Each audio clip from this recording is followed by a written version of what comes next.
Do you think your grammar is advanced?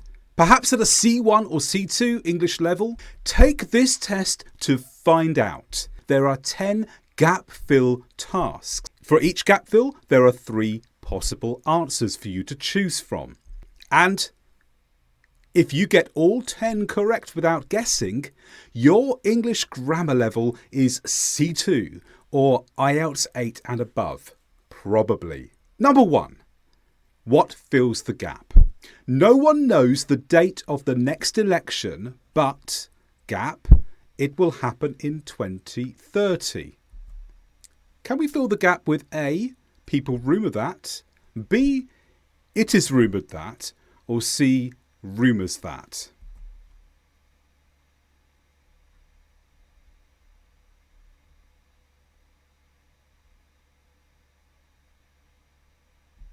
The answer is B. It is rumoured that. Why? Well, it's because rumour, when it is a verb, almost always occurs in the passive form. That means we use the verb to be followed by the past participle. So option B is correct because here we have the passive. It is, which is the verb to be, and then rumoured, which is the past participle. Let's try question 2.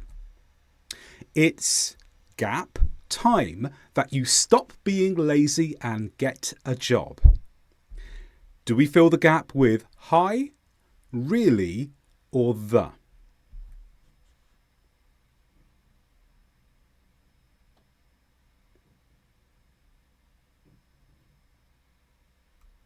The answer is hi. It's high time is a variation of the phrase it's time, but when we say it's high time, what we mean is something is very overdue and therefore should happen immediately.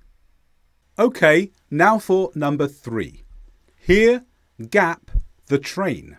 Do we fill the gap with is coming, it comes, or comes?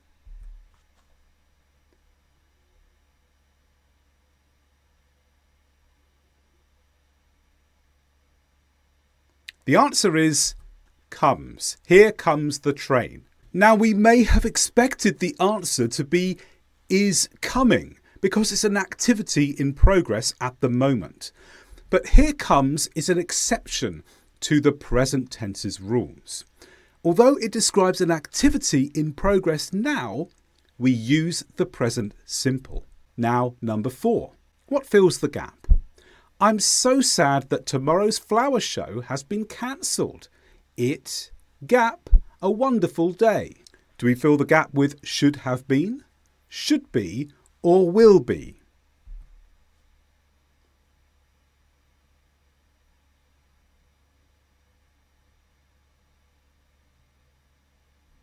The answer is should have been. It should have been a wonderful day. Why is this? Well, should have been is used for planned future events where the plans have changed and so they will not happen. And at the same time, in order to say how this event was expected to be. So we often use have been for something in the past, but here it actually refers to something in the future. If something was planned for the future and now it's not going to happen, how should it have been? Number 5. Today we will go on a school trip. You, gap, instructions for the trip yesterday. Do we fill the gap with will be given, were being given, or will have been given?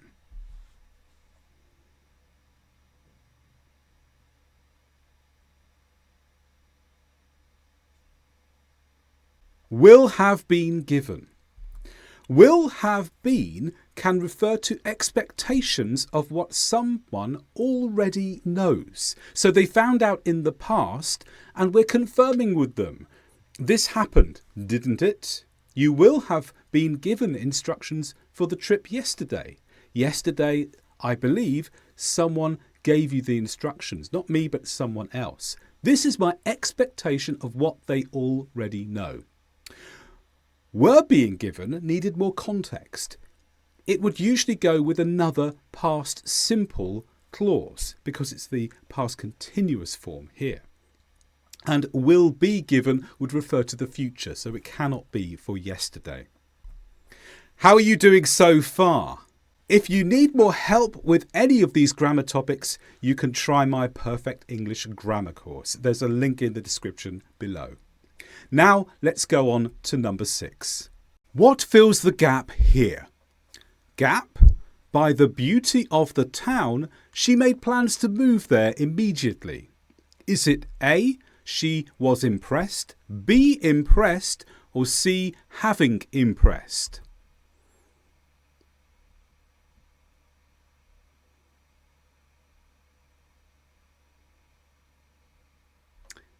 It's impressed. Impressed by the beauty of the town.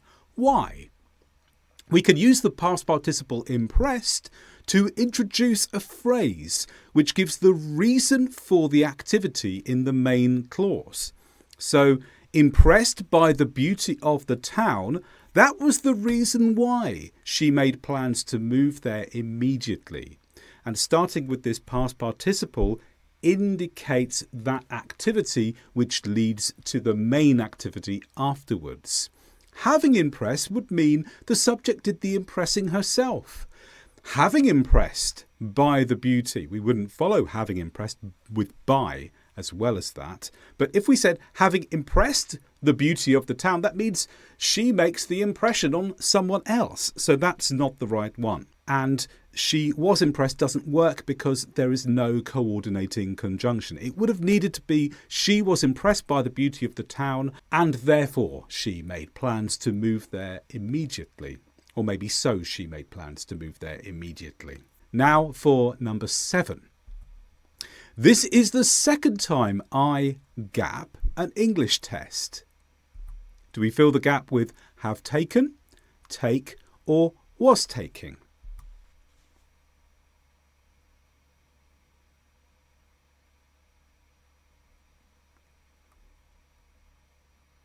The answer is have taken. We use the present perfect, or we could use the present continuous with phrases starting this is the and then an ordinal word such as second or first or third. Here's number 8. Did you enjoy the presentation? Not really. The speaker gap about the same thing for the whole time. Is it went on to talk, went to talk, or went on talking?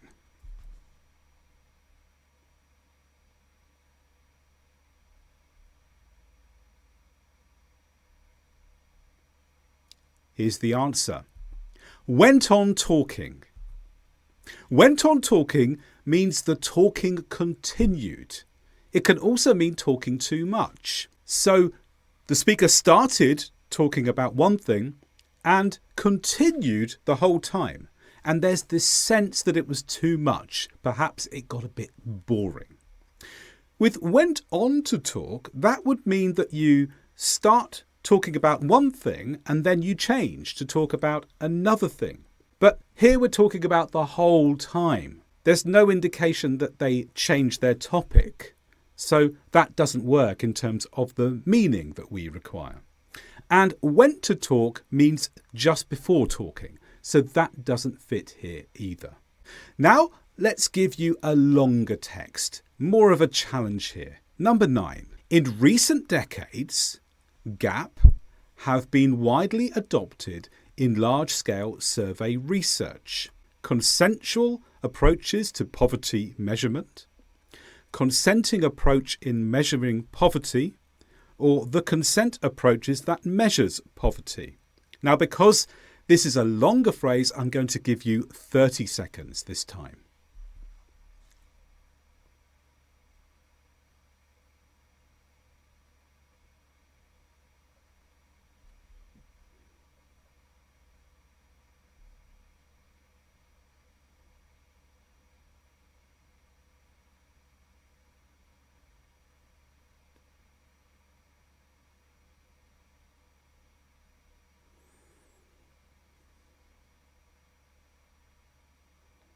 Do you know the answer? Consensual approaches to poverty measurement.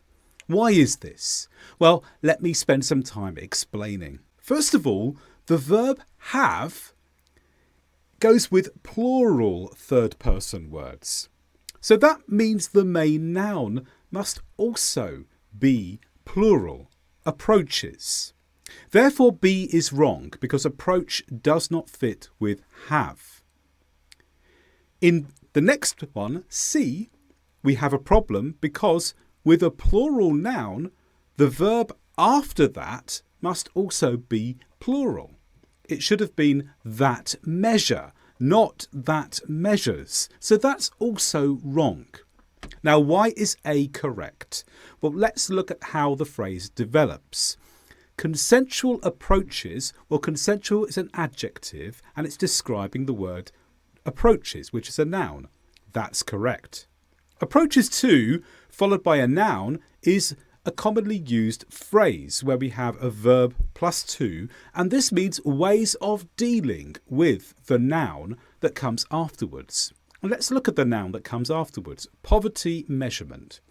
Well, poverty is normally a noun, but here it becomes an adjective because it's limiting the measurement. What kind of measurement? Just the measurement for poverty. And finally, number 10. Becoming aware of global issues is the first step in understanding one's role within a global context, gap, of an individual's global identity. Can we fill the gap with A, thereby aids in the development, B, thereby aiding in the development, or C, thereby the development? And again, 30 seconds.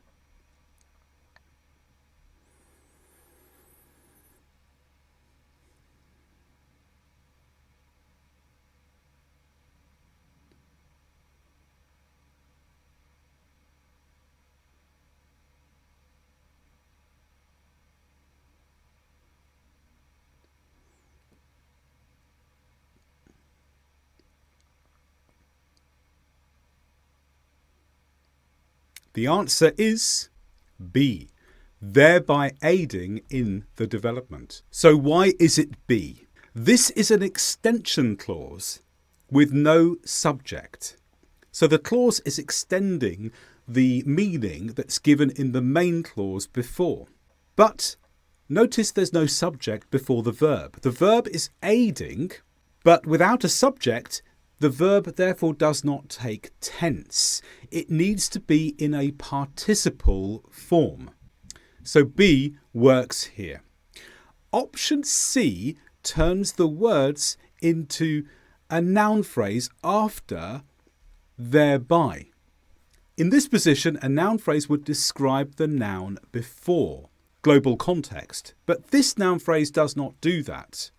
Thereby the development of an individual's global identity does not describe global context. What comes after the comma has to relate to what comes immediately before the comma in order for us to use a noun phrase there. So C is wrong because the meaning does not fit the noun that came before. And A is wrong because we're using a verb with tense here, even though there is no subject. So how did you do? Tell us in the comments below.